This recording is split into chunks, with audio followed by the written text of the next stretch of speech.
بسم اللہ الرحمن الرحیم۔ میری تمام پیاری بہنوں اور پیارے بھائیوں، میرے دینی بھائیوں، آپ سب کو چینل یسرب کے والی میں خوش آمدید۔ آپ سے گزارش ہے کہ ایک بار صدقے دل سے درود ابراہیمی پڑھ لیں، کیونکہ جو انسان صدقے دل سے درود ابراہیمی پڑھتا ہے اللہ پاک اس پر 10 مرتبہ اپنی رحمتیں نازل فرماتا ہے۔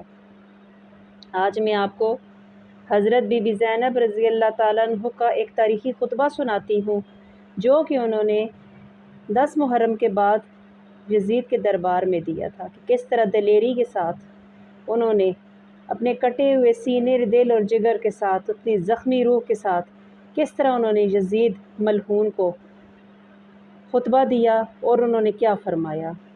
آپ سب سے گزارش ہے کہ میرے چینل کو سبسکرائب کر لیں۔ میرا اتنا علم تو نہیں ہے، لیکن میری پوری کوشش ہوتی ہے کہ جس حد تک ہو سکے اپنے ادنا سے علم کی بنا پر آپ کے سامنے دین کی بات کو پھیلا سکوں، کیونکہ میری پیاری بہنوں اور بھائیوں، دین کی بات کو پھیلانا بھی صدقہ جاریہ ہے۔ بسم اللہ الرحمن الرحیم۔ کربلا کے واقعہ کے بعد بی بی زینب رضی اللہ تعالیٰ عنہ نے ایک اہم کردار ادا کیا۔ وہ اسیروں کے قافلوں کے ساتھ تھی اور انہوں نے یزید کے دربار میں بڑی جرأت اور استقامت کے ساتھ خطبہ دیا۔ انہوں نے واقعہ کربلا کی تفصیلات بیان کی اور یزید کے مظالم کو بے نقاب کیا۔ ان کی تقریر نے لوگوں کے دلوں کو جھنجھوڑ دیا اور واقعہ کربلا کی حقیقت کو عام کر دیا۔ پیاری بہنوں اور بھائیوں، واقعہ کربلا کے بعد حضرت زینب بنت علی رضی اللہ تعالیٰ عنہ کا کردار بہت اہم ہے۔ واقعہ کربلا کے بعد وہ دمشق لے چلی گئیں، جہاں یزید بن معاویہ کے دربار میں دیا گیا ان کا خطبہ بہت مشہور ہے۔ یعنی کہ جب واقعہ کربلا ہوا تھا تو میں آپ کو یہ بات کی وضاحت کرتی چلوں کہ ان سب بیویوں کو جو جتنے لوگ بچ گئے تھے ان سب کو دمشق کی طرف لے جایا گیا تھا، اور وہاں پہنچ کر انہوں نے یزید کے دربار میں جو خطبہ دیا تھا وہ سب امت مسلمہ میں بہت مشہور ہے۔ یزید کی محفل میں جب زینب کی نظر اپنے بھائی کے خون آلود سر پر پڑی تو انہوں نے جو غمناک آواز میں فریاد کی، اللہ، جس سے سب لوگوں کے دل دہل گئے۔ آپ نے فرمایا، اے حسین، اے محبوب خدا، اے مکہ و منا کے بیٹے، اے فاطمہ زہرا سید النساء العالمین کے بیٹے، اے محمد مصطفیٰ کی بیٹی کے بیٹے۔ راوی اس واقعہ کو نقل کرتے ہوئے کہتا ہے کہ خدا کی قسم، بی بی زینب کی آواز سے وہ تمام لوگ رونے لگے جو یزید کے دربار میں بیٹھے ہوئے تھے، اور یزید اس طرح خاموش بیٹھا ہوا تھا جس طرح اس کو سانپ سونگھ گیا ہو۔ یزید نے حزران کی لکڑی لانے کا حکم دیا، پھر یزید نے اس لکڑی کو امام حسین کے لبوں اور دانتوں پر لگایا۔ ابو برزہ اور سلمہ جو صحابی رسول تھے وہاں پر موجود تھے۔ انہوں نے یزید کو مخاطب ہو کر کہا، اے یزید، کیا تو اس چھڑی سے فرزند فاطمہ کے دندان مبارک پر مار رہا ہے؟ میں نے اپنی آنکھوں سے دیکھا ہے کہ پیغمبر اکرم حسین اور ان کے بھائی حسن کے لبوں اور دندان مبارک کو بوسہ دیتے تھے اور فرماتے تھے کہ تم دونوں جوانان جنت کے سردار ہو، جو تمہیں قتل کرے خدا اس کو قتل کرے اور اس پر لعنت کرے، اس کے لیے جہنم کو آمادہ کرے اور وہ بے شک بہت ہی خراب جگہ ہے۔ یزید جو تھا وہ غصے میں چیخنے لگا اور حکم دیا کہ صحابی رسول کو باہر نکالو۔ یزید نے جب امام حسین کے دندان پر چھڑی پھیر کر بے حرمتی کرنا شروع کی تو حضرت زینب بنت علی سے نہ رہا گیا اور انہوں نے کھڑے ہو کر وسیع خطبہ فرمایا۔ ذیل میں خطبے کی خاص خاص باتیں لکھی ہیں۔ خطبہ تو بہت تفصیل سے تھا، لیکن جو میں آپ کو سنا رہی ہوں وہ بہت ہی خاص باتیں ہیں۔ حضرت زینب رضی اللہ تعالیٰ عنہ بنت علی نے خطبہ اللہ کے نام سے شروع کیا۔ سب تعریفیں اس خدا کے لیے ہیں جو کائنات کا پروردگار ہے، او خدا کی رحمتیں نازل ہوں پیغمبر اکرم صلی اللہ علیہ وآلہ وسلم پر، ان کی پاکیزہ عطرت اور اہل بیت پر، اما بعد، بالآخر ان لوگوں کا انجام برا ہے جنہوں نے اپنے دامن حیات کو برائیوں کی سیاہی سے داغدار کر کے اپنے خدا کی آیات کی تکذیب کی اور آیات پروردگار کا مذاق اڑایا۔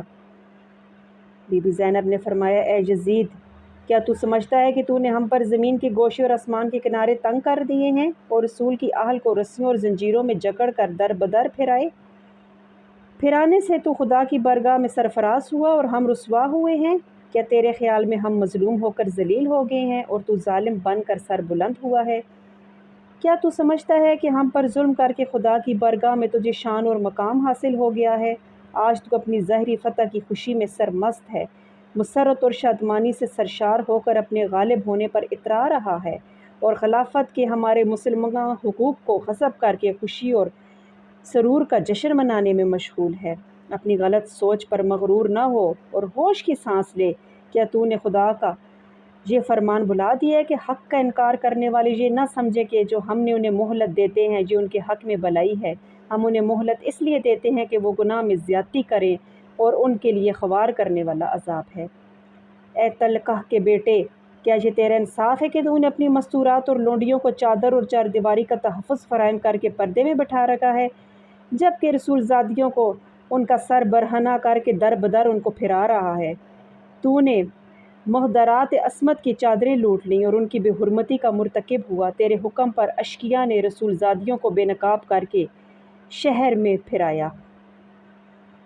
اے یزید، یاد رکھ کہ خدا آل رسول پاک کا تجھ سے انتقام لے کر ان مظلوموں کا حق انہیں دلائے گا اور انہیں امن و امان اور سکون کی نعمت سے مالا مال کر دے گا۔ خدا کا فرمان ہے کہ جو لوگ اللہ کی راہ میں مارے گئے ہیں انہیں مردہ مت سمجھو، وہ تو زندہ ہیں اور اپنے رب کے ہاں سے انہیں باقاعدہ رزق دیا جاتا ہے۔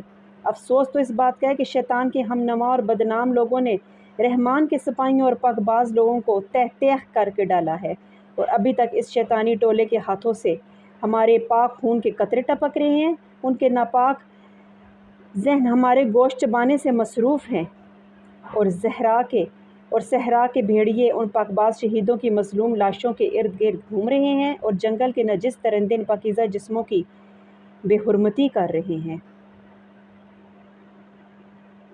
تو یزید جتنا چاہے مکر و فریب کر لے اور بھرپور کوشش کر کے دیکھ لے، مگر تجھے معلوم ہونا چاہیے کہ تو نہ تو ہماری یاد لوگوں کے دلوں سے مٹا سکتا ہے بے شک، اور نہ ہی وحی الہی کی پاکیزہ آثار محو کر سکتا ہے۔ تو یہ خیال خام اپنے دل سے نکال دے کہ ظاہر سازی کے ذریعے ہماری شان و منزلت کو پا لے گا۔ تو نے جس گناہونے جرم کا ارتکاب کیا ہے اس کا بدنما داغ اپنے دامن سے نہیں دھو پائے گا۔ تیرا نظریہ نہایت کمزور اور گھٹیا ہے۔ تیری حکومت میں گنتی کے چند دن باقی ہیں اور تیرے سب ساتھی تیرا ساتھ چھوڑ جائیں گے۔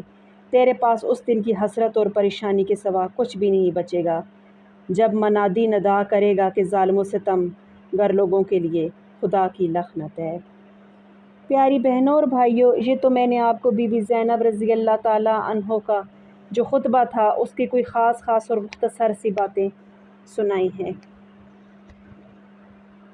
آپ سب سے گزارش ہے کہ میرے چینل کو ایک بار پھر کہوں گی سبسکرائب کریں، اس طرح دوستوں میری حوصلہ افزائی ہو جائے گی، تاکہ میری کوشش ہے کہ میں زیادہ سے زیادہ جتنا ہو سکے اپنے علم کے مطابق آپ تک اپنے دین کی بات کو پھیلاؤں۔ میں ایک بار پھر اس بات کو ریپیٹ کروں گی کہ دین کی بات پھیلانا صدقہ جاریہ ہے، اور دین کی بات سننا بھی، یہ بھی میرے خیال میں بہت بڑے اجر اور ثواب کا کام ہے۔ شکریہ، جزاک اللہ۔ السلام علیکم ورحمۃ اللہ وبرکاتہ۔